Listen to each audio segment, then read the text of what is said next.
Saya pengen menyampaikan beberapa hal yang pengen kepada Ibu. Saya tidak tahu konsep mana yang misalnya di dalam film yang Ibu sampaikan, apakah KDRT di dalam rumah tangga itu termasuk bagian pidana atau bukan.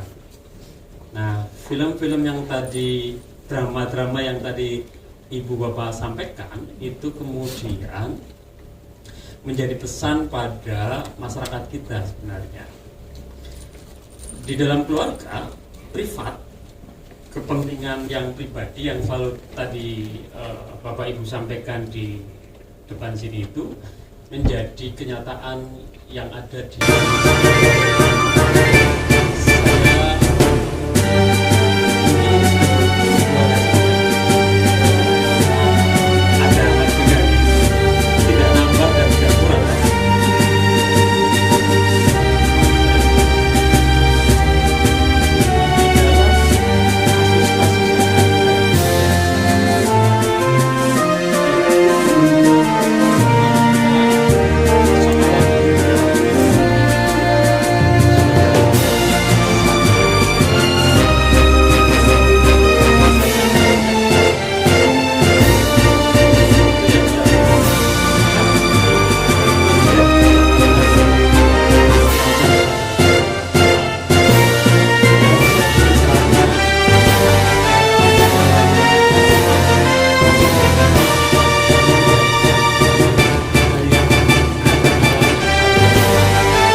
para kaum perempuan, mohon maaf ya Pak ya. Kenapa demikian? Karena saya meyakini betul bahwa anak-anak yang dilahirkan oleh para istri itu kecenderungannya tidak mungkin mengikuti laki-laki, tapi kebanyakan mengikuti pihak perempuan. Dan kecenderungannya lagi bahwa ketika orang sudah memutuskan bercerai, baik diputus cerai maupun memutus sendiri, itu semuanya menjadi persoalan yang sangat penting. Mudah-mudahan di sini tidak akan terjadi KDRT dan perceraian lah. Iya, mudah-mudahan gitu. Karena ini menjadi penting. Saya misalnya dianggap advokat yang membela kaum perempuan ketika dalam posisi yang membela perceraian misalnya kan. Sampai misalnya ada saya membela itu harta gononya hampir sekitar 12 miliar misalnya. Dan saya lebih cenderung ketika ini tokoh gitu kan, ya udah diberikan ke istri ketimbang istrinya kan. Kalau bapak-bapak nih, khusus bapak-bapak nih, marahnya kaum perempuan itu melebihi daripada yang cerita bapak-bapak marah-marah di sini gitu. Bagaimana dia memframing ke pihak keluarga laki-laki gitu kan, banyak hal gitu kan. Dan sampai cerai pun masih demikian. Makanya dendamnya kaum perempuan yang terjadi itu loh, saya pokoknya hati-hati nih bagi kaum laki-laki ya. Jangan pernah menyakiti hati perempuan. Nggak boleh maksudnya. Karena ini menjadi tantangan panjenengan. Makanya kemudian saya menyarankan ya sudah, hartanya buat kaum perempuan saja mas, sehingga jenengan tidak dituntut kemana-mana gitu kan. Karena pasti kaum perempuan yang membela dirinya sendiri karena misalnya suaminya selingkuh misalnya kan, atau main serong gitu kan, itu menjadi aneh. Dan kecenderungannya saya kembali lagi ke ADRT, ketika film-film ibu melakukan mediasi di dalam proses-proses yang nyata itu, akhirnya rumah tangganya seperti kaca yang sudah retak. Kebanyakan ya, mohon maaf ya, kalau tidak didasari dengan nilai-nilai agama yang dianut oleh kita, maka kemudian kecenderungannya adalah rumah tangga itu tidak akan pernah seasik, se-enjoy dan seharmonis yang sudah pernah dilalui saat-saat mendekati kaum perempuan dan satu sama lain saling mendekati gitu. Kita kan kaum laki-laki biasanya kalau mendekati bagaimana caranya kan Pak? Ketika sudah dapat biasanya berbeda gitu. Nah, jangan sampai seperti itu. Nah, itu yang selama ini kecenderungannya begitu. Sampai misalnya saya nanganin begini, saya menangani proses pencabulan. Ini yang pengalaman ya, proses pencabulan. Padahal ini sudah nikah siri ya Bu ya. Ini buat pengalaman ibu nih. Karena sekarang undang-undangnya kalau suami-suami ibu, karena suami-suami ibu itu melihat bahwa suaminya ibu menikah siri dengan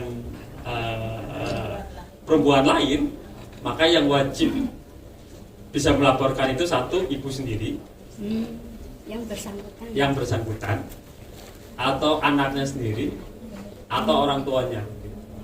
Nah kira-kira begitu sih. Tapi ancamannya paling hanya setahun. Nah itu yang menjadi dasar bahwa persoalan KDRT yang menimbulkan banyak perceraian di Kabupaten Brebes. Kalau Tegal itu hanya sedikit Pak. Saya paling banter Tegal itu sebulan nanganin paling hanya 2 klien yang misalnya itu. Kalau yang banyak itu di Brebes. Hampir setiap hari sidang itu ada orang banyak sidang itu hampir 200 orang. Next Mas. Nah itu Bapak Ibu yang saya sampaikan. Baik, sudah saya tidak usah saya sampaikan KDRT itu apa. Yang misalnya begini pada Ibu. Anda bayangkan misalnya. Tadi diceritakan contoh ini kan sudah ada contohnya kan. Baik kekerasannya psikis maupun tidak gitu kan. Saya mau kasih contoh pada yang misalnya nih, pada orang yang pinjam utang. Nah ini ya, utang itu termasuk KDRT. Kalau utang ini tidak disampaikan pada suami atau istri, utang tiba-tiba banyak utang, akhirnya itu sebenarnya bagian dari KDRT yang kemudian akan menimbulkan masalah-masalah yang baru. Apa yang akan menimbulkan masalah baru? Bisa saja rumahnya, ini yang terjadi di lapangan ya, rumahnya diambil, karena itu menjadi jaminan di bank, utangnya banyak, yang kemudian selalu saja menjadi pertengkaran satu sama lain. Saya tidak menafikan bahwa misalnya banyak kiai yang pisah, banyak juga yang dari kiai sampai tokoh masyarakat sampai yang lain juga pisah. Itu karena kecenderungannya bahwa mungkin dalam pernikahannya itu tidak didasari dengan nilai-nilai agama. Kalaupun saya mau jawab, kalaupun itu anak orang kiai misalnya kan, terus kemudian melakukan perceraian itu, kan ada persoalan wanita yang tidak bisa diungkapkan. Tapi saya perlu sampaikan pada ibu, kaum perempuan ya Bapak ya, bahwa kebanyakan perempuan tidak mau dimadu gitu. Nomor 1 gitu. Tidak mau dimadu. Tapi ternyata ibu ada juga yang melakukan itu, mau dimadu tanpa sepengetahuan istri sahnya. Itulah kehidupan kita di Indonesia. Ibu bayangkan misalnya di dalam ini, kalau ibu melaporkan suami ibu, dua-duanya bisa kena pidana. ibu mau memenjarakan pelakornya gitu kan. Ternyata menurut undang-undang nggak bisa dipenjarakan cuma satu pelapornya, harus dengan suaminya ibu masuk dua-duanya. Nah itu yang terjadi. Nah itu yang tadi menyangkut dengan fisik, psikis, seksual dan penelantaran. Saya menyampaikan pada ibu, ada kejadian yang misalnya tadi kekerasan psikis pada anak ketika misal melihat orang tuanya bertengkar, itu bagi kita beban meran besar adalah anak-anak akan keluar mencari kenyamanan tersendiri. Nah, HP salah satunya adalah kenyamanan tersendiri yang menimbulkan dia di kamar sendirian, dia melakukan aktivitas sosial, media sosial, dia bisa membeli obat terlarang, obat aja kan banyak tuh sekarang nggak ada penanganan kan dari oknum-oknum aparat kan. Terus kemudian ternyata terjadi juga ada yang melakukan hubungan seksual, free sex maksudnya, dengan ketika di media sosial. Nah itu hal-hal yang imbas dari kekerasan secara psikis pada anak-anak. Terus penelantaran lah, termasuk itu ya, ada undang-undangnya. Maka next. Nah ini menurut pemahaman kasus nasional kekerasan seksual ada 2022-848, kekerasan psikis ada 15.727 kasus, kekerasan fisik ada 14.126 kasus, kekerasan ekonomi ada 5.942 kasus. Saya perlu menjelaskan pada Ibu, kasus KDRT ini bukan delik biasa atau bukan delik umum. Kasus KDRT ini adalah kasus delik aduan yang tanpa ada laporan dari Bapak Ibu semuanya tidak mungkin diproses secara hukum. Satu itu. Kedua, kasus KDRT itu tidak mungkin langsung ditangkap, diborgol oleh polisi. Itu yang perlu Bapak sampaikan ya. Perlu Ibu pahami itu.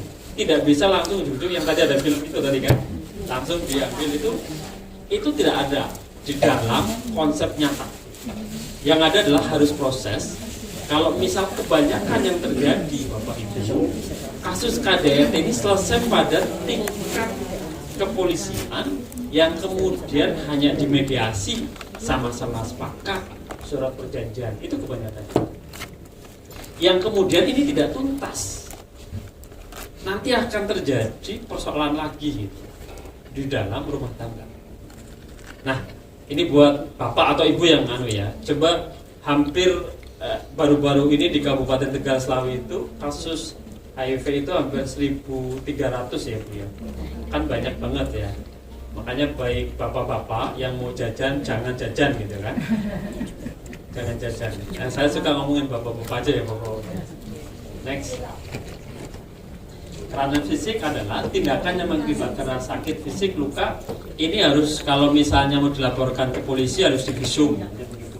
Kekerasan psikis ini sesuatu yang agak sulit ketika misalnya harus dibuktikan. Tapi tadi sudah ada dijelaskan bahwa apa rasa takutnya anak itu adalah ketika dia ngumpet di WC. Nah itu salah satunya, atau ngumpet di kamar ketika ada misalnya bapaknya bertengkar dan sebagainya. Trauma mental jangka panjang mulai dan diantek. Nah ini seksual, hubungan seksual. Jadi ibu, kalau bapak-bapak itu minta hubungan seksual dengan paksa, itu sebenarnya tidak boleh. Itu yang perlu disampaikan. Nanti jangan oh ini apa sunah-sunah gitu kan? Ya nggak boleh begitu sebenarnya. Next ya. Nah penelantaran itu sebenarnya yang ibu harus pahami itu misalnya. Ada kan banyak nih ditelantarkan sama, kenal kucing mandung nggak Bapak Ibu? Kucing mandung. Pernah lihat kawin kucing kan? Setelah melahirkan ada bapaknya nggak? Nah itu namanya penelantaran. Nanti kalau laki-laki itu namanya kucing mandung. Iya kan? Terus berbasis digital. Ini yang kita agak alami sekarang, bahwa kasus-kasus yang anak-anak kita ada free sex itu bisa melalui HP. Nih, contoh nih saya mau cerita. Di pendidikan kita, baik di desa barat, perbatasan Cirebon, Kuningan, Purwokerto, Tegal misalnya kan, atau Pemalang gitu kan. Kelemahan kita adalah tidak bisa mengontrol HP.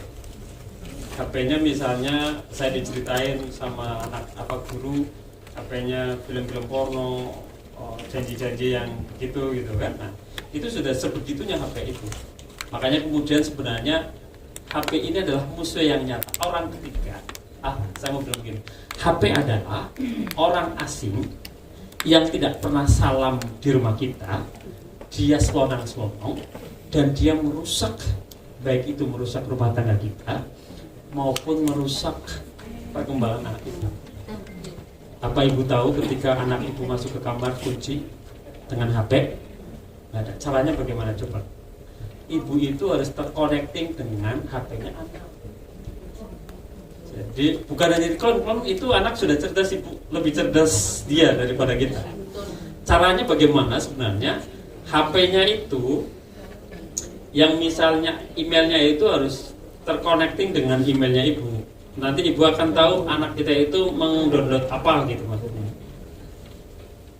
Jadi tahu ketika anak mendownload porno apa itu tahu. Next.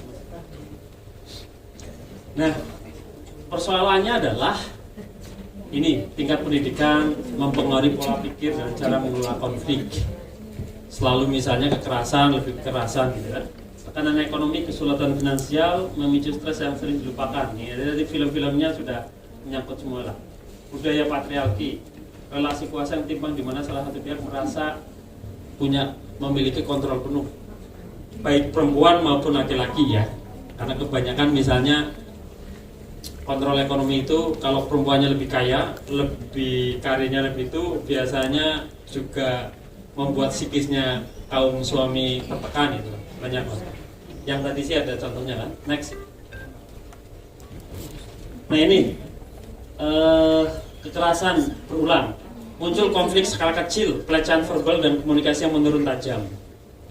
Ledakan kekerasan terjadi fisik, seksual, korban mulai mencari bantuan luar. Kalau misalnya sudah agak nggak bisa diselesaikan di rumah tangganya.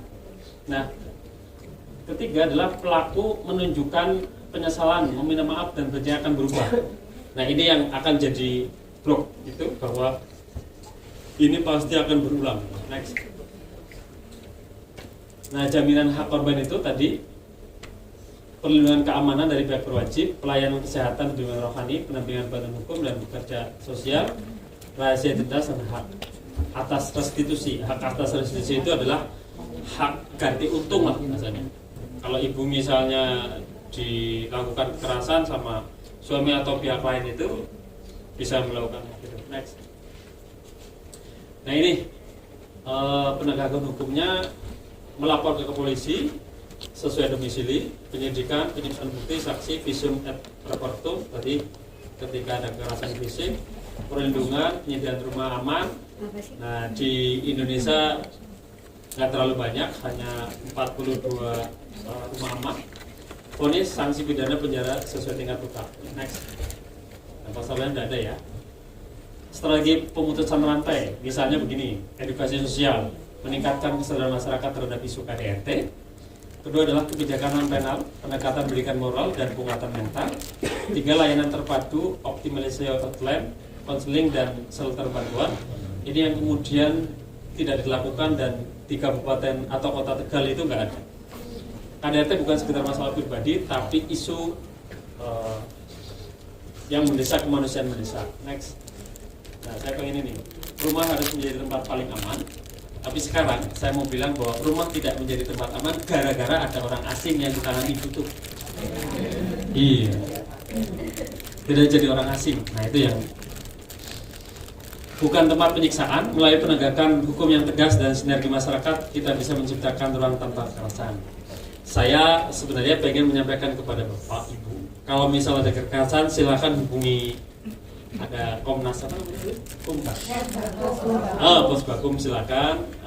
Saya sebagai dosen ilmu hukum dan desain produk siap membantu sebagai konsultasinya. Baik. 24 jam. Tapi kalau malam-malam dijawab, saya khawatirnya nanti ada yang cemburu gitu kan. Sehingga saya nggak menjawab. Kalau ibu pasti dicemburuin sama suaminya ibu gitu kan. Next mas, silakan. Ada yang bertanya? Baik, terima kasih Bung Karno Roso ya. Tadi menarik sekali apa yang sudah beliau sampaikan ya tentang bagaimana kekerasan-kekerasan yang sering terjadi ya, yang baik yang menimpa istri maupun anak ya dari disampaikan. Kemudian bagaimana penyelesaiannya. Tentunya banyak pertanyaan dari Bapak Ibu semuanya. Monggo dipersilakan untuk terlebih pertama. Kami buka untuk 2 penanya. Dipersilakan. Ada? Monggo. Mumpung narasumber kita sudah siap untuk memberikan banyak jawaban yang menarik tentunya. Hari ini konsultasinya gratis ya? Ya, mumpung gratis tuh ya. Jadi beliau ini adalah advokat King Attar Law Office and Partners ya. Nanti kalau di lain waktu ini berarti sudah bayar ya Pak? Sudah bayar. Tergantung pembakunya kan, nggak bayar. Iya, kalau melalui pendampingan belum diproses dengan pembayaran ya. Monggo dipersilakan. Mumpung konsultasinya masih free semuanya. Perkenalkan, saya Ibu Masrurah, perwakilan dari Imam Sabang Aisyah Mahfudana, yang sebetulnya tadi sudah prolog sama Bu Dewi Kartika nih, Bu Dewi selaku Ketua MHH. Nun sewu Pak Roso, ini semacam apa ya, memang cerita yang benar-benar terjadi di antara teman kami yang memiliki kasus baru saja perceraian dengan suaminya dan dilanjut dengan perceraian harta gono gini Pak. Yang jadi permasalahan dan pertanyaan kami adalah apakah proses perceraian harta gono gini ini harus selalu perempuan yang jadi korban juga? Dalam arti gini, tadi saya konsultasi sama Bu Dewi, dari cerita yang disampaikan oleh teman kami itu dari mediasi dulu Pak, sebelum sidang katanya mediasi dan ditanya harta bersamanya itu sekitar 900 juta. Namun dari harta gono geni itu tetap saja teman kami itu yang dibebani untuk membayar dari kekurangan harta gono geni yang sudah dibagi. Dan saya mendengar dari penjelasan dari Pak Roso, saya sampai apa ya Pak, jadi merinding ya Pak, dalam arti saya tidak sampai untuk menyampaikan hal ini. Harusnya ya Pak ya, seorang suami ini betul kata Pak Roso itu melimpahkan harta sepenuhnya kepada seorang istri, apalagi ini memiliki 3 anak putri Pak, yang memang butuh biaya. Pertanyaannya, apakah harus seperti itu jalannya Pak, dalam arti langkah yang ditempuh di persidangan harta gono gini ini harus apa ya, seorang istri harus menerima beban yang seberat itu Pak, begitu. Ini matur nuwun. Assalamualaikum warahmatullahi wabarakatuh. Dosen Bapak Karno Roso, izin bertanya Pak, bagaimana mengatasi problematika tetangga yang mengalami KDRT bentuknya verbal, bukan fisik tapi verbal, dan mengakibatkan psikisnya terganggu, mentalnya terganggu. Karena begini Pak, seringkali terjadi di lingkungan kita KDRT itu bentuknya fisik, lebom-lebom ini. Kalau ini enggak, karena wong wadon kan senengnya nahan ya Pak, nahan sekali nih. Kayak saya, papa nengeng di desa itu saya utangnya itu tahan. Nah ini ceritanya ada, dan itu terjadi di lingkungan rumah saya. Ada seorang ibu yang sabar sekali menahan. Menurut saya ini adalah KDRT karena di titik terendah. Nah ini sedang dalam proses menggantung. Karena apa? Di dalam proses menggantung ini, yang namanya si suami sampai kelambi bedawi tau kena dicukut. Kan saking kebangetan ya Pak, jadinya aku Pak. Menurut saya sangat kebangetan. Ini logikanya nggak masuk. Baju-baju yang 2 ton, 3 ton, semuanya harganya 250 diambili Pak. Bahkan sing namanya ini Pak, ya apa sih ya? Tembok dibongkar. Karena apa? ini rumahnya si istri, tapi yang memperbaiki suami. Punya anak 2, sampai anaknya trauma. Engkau nggak ibu kalau bapak cerai, nyimpan melu ibu. Tapi nggak pakai fisik, tapi psikis. Sampai sekarang rumahnya bolong, tidak ada kacanya. Okay. Anak yang kecil itu perempuan, yang anak pertama laki-laki, dan itu masih di bawah umur, jadi masih SD kelas 6 dan kelas 4. Nah, menurut saya, saat saya dicurhati untuk kebetulan saya Bu RT nggih, Pak. Saya dicurhati, saya hanya bisa ngomong, ih wong lanang kurang ajar, ndak kayak enak ketok. Iya bener Pak. Pertanyaannya adalah bagaimana mengatasi beliau, si perempuan ini ingin putus perkawinan, artinya cerai. Tapi di sisi yang lain, apa yang harus dilakukan? Sedangkan saat ini tidak berkumpul, kayak gitu loh Pak. Nah, kemudian tentang harta yang tertinggal itu hartanya siapa? Tadi rumahnya si istri cuma diperbaiki oleh si suami kayak gitu. Nah itu hitungannya itu. Nah si perempuan ini lemah. Artinya lemah, tidak bisa berbuat apa-apa. Nah begitu Pak. Jadi saya salahnya adalah solusinya bagaimana Pak? Saya sebagai Bu RT ngandani warganya. Terima kasih. Wassalamualaikum warahmatullahi wabarakatuh. Baik, terima kasih. Tadi ada 2 penanya, Mas Karno. Yang pertama dari Ibu Mas Ruro dari PRA Marga Dana tentang perceraian yang dilanjutkan dengan perseteruan masalah gonogini ya. Apakah harus perempuan yang jadi korban sudah menerimanya sedikit masih menanggung biaya perceraiannya?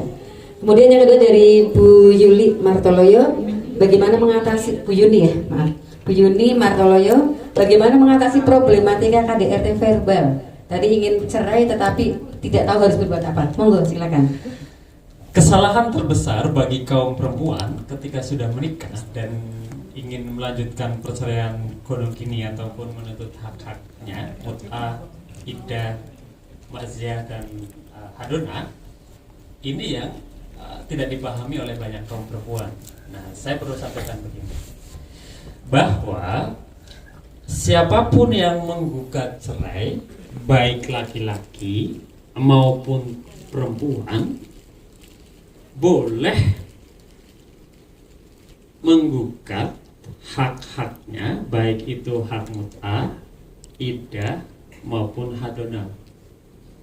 Saya mau jelaskan begini, hak-hak itu wajib diminta pada saat ibu-ibu itu mengajukan gugatan perceraian. Harus tertulis nih, saya minta mut'ah 50 juta, saya minta iddah yang 3 bulan 100 juta, saya mau minta hak hadonah pemeliharaan anak dari kecil sampai dengan dewasa umur 21 tahun sebesar per bulan 10 juta plus 5% setiap tahunnya. Harus tertulis mintanya di hakim. Kalau kalau ibu-ibu tidak minta hak-haknya pada saat misal perceraian, meskipun itu dicerai oleh suami atau ibu melakukan perceraian sendiri, maka tidak mungkin diberikan haknya ibu yang di dalam Undang-Undang Perkawinan nomor 1 tahun 1974 atau kompilasi hukum Islam tidak akan muncul. Hakimnya tidak akan memutuskan itu. Maka kenapa banyak kaum perempuan yang tidak melakukan itu? Karena tidak pernah paham bahwa setiap berakhirnya pernikahan itu ibu-ibu itu punya hak tadi mut'ah, iddah, mazyah, terus dengan satunya lagi hadonah, pemeliharaan anak. Itu harus wajib tuh bagi ibu biar paham. Tapi ibu-ibu kebanyakan nggak mau ribet lah, pokoknya cerai bae lah. Terus kok anaknya kepribet? Ya nggak bisa, makanya harus dicantumkan sejak awal di dalam. Kalau suaminya ibu-ibu itu melakukan gugatan, itu harus dimasukkan permintaan itu. Tidak pernah ngasih nafkah dulu berapa, terus masa iddahnya untuk 3 bulan berapa. Kalau melihat kaya gitu kan. Nah itu kadang strateginya suami tidak bisa melakukan itu. Kemudian hak gonogini itu bisa kesalahan kemudian bagi perempuan itu adalah, nih saya kasih tahu sejak sekarang ya, ibu-ibu itu harus nyimpen fotokopian atau aslinya SHM, sertifikat hak milik. Kalau ada, ya. Kalau ada, wajib hukumnya tuh harus disimpan. Kalau ada loh ya, tadi kan cerita banyak anak misalnya kan. Kalau punya, baik yang bergerak maupun tidak bergerak. Yang tidak bergerak mobil itu juga ibu harus nyimpen BPKB-nya, fotokopinya aja lah, meskipun misalnya disekolahkan gitu.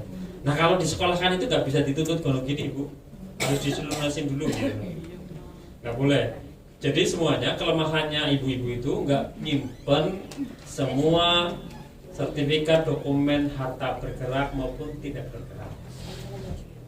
Ya, sehingga ketika ibu digugat tidak bisa gugat balik, namanya gugatan rekonvensi. Gugatan rekonvensi itu gugat balik yang kaum perempuan itu meminta tadi hak-haknya mut'ah, iddah, hadona. Terus kemudian gonogininya, saya dapat rumah bersama dengan bukti ini, minta dibagi. Utang termasuk utang nih ya, yang harus ingat ya. Utang itu kalau cerai juga wajib hukumnya dibagi dua. Nggak bisa yang nanggung itu biar perempuan tok atau laki-laki tok. Nah itu harus dibagi dua. Harus tercantum di gugatannya.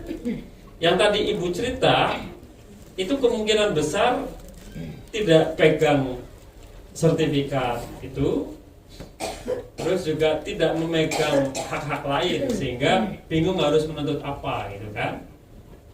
Salah satunya ya itu harus ke Posbakum apa Pak?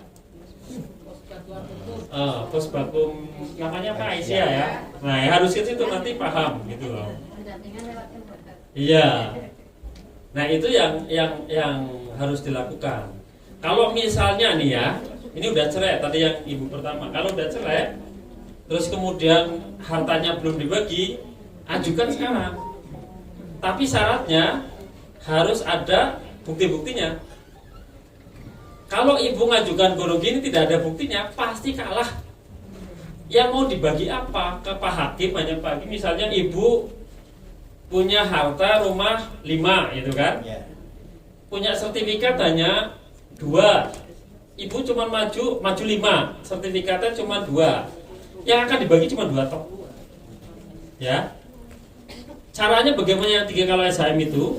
Ibu datang ke BPN, tanyain Pak, saya minta surat keterangan tanah terdaftar pertama kali, namanya SPTT apa ya namanya. Surat itu yang dari BPN.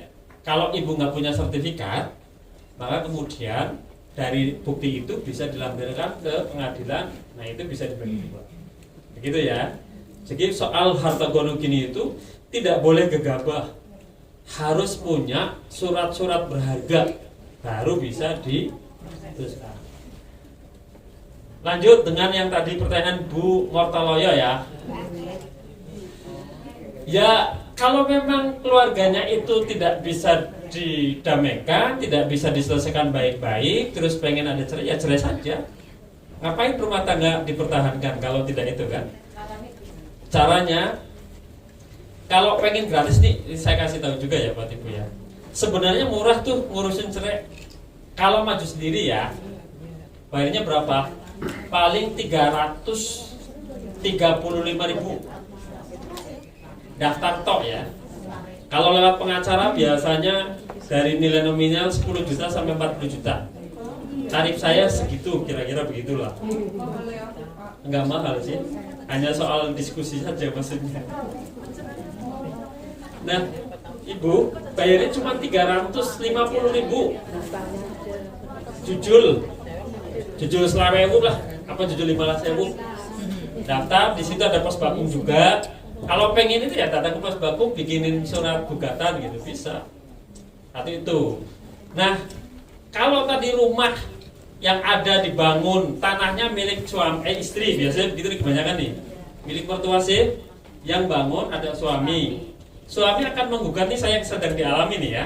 Suami akan menggugat rumah dibangun itu adalah milik bersama, sehingga dia akan membuktikan bahwa rumahnya yang bangun bersama loh, saya minta dibangun diuangkan sebesar nilainya misalnya 350 juta, minta dibagi. Pembuktiannya itu agak rumit. Misalnya suami itu, ini kasih bocoran ke suami juga ya Pak ya. Suami itu harus membuktikan bahwa rumah itu memang dibangun oleh duitnya, dari rekeningnya, transfer ke toko mebelnya atau toko bangunannya. Nah itu kalau ada itu bisa itu ya. Prosesnya begitu Ibu. Jadi Ibu murah. Kalau lewat pengacara malah lebih mahal. Tapi prosesnya juga kan cuma mana-mana ya Pak. Prosesnya ada bukti pembuktian itu tadi ya. Jadi saya pengen menyampaikan begini. Di pembuktian perceraian nggak seperti pembuktian di pidana gitu. Di bukti perceraian hanya misalnya ibu orang tuanya nih yang akan jadi saksi. Saksi dari pihak perempuan biasanya kan orang tuanya atau keluarganya nih ya, sama tetangga. Kalau orang tua mengatakan yang mulia, saya benar melihat anak saya bertengkar terus sama suaminya. Suaminya sudah meninggalkan 6 bulan lebih atau 1 tahun, tidak pernah ngasih nafkah. Sudah itu selesai. 2 orang tua putus. Paling kalau suaminya nggak datang, sidangnya paling 3 kali, 1 bulan selesai, 1 bulan setengah selesai. Kalau ada lawannya, saya nanganin bisa sampai 6 bulan sampai 9 bulan. Kalau ada hukum gini-gini ya, itu sampai 9 bulan. Gitu ya. Ada lagi? Monggo Ibu. Terima kasih Mas Karno. Tampaknya sudah cukup ya Bu, sudah cukup puas untuk para penanya. Ya, baik. Terima kasih Pak Karno. Jadi banyak sekali yang kita peroleh tadi dari kegiatan seminar ini, bahwa setiap masalah pasti ada penyelesaiannya. Dan jika ada hal-hal yang menyangkut KDRT, tidak serta-merta diberikan tindakan, tetapi ada proses yang harus kita lalui. Intinya seperti itu Bapak Ibu semuanya. Dan sebelum nanti Dewan Juri akan menyampaikan hasilnya, akan kami sampaikan kesimpulan sedikit bahwa perempuan dalam rumah tangga adalah sebagai kunci.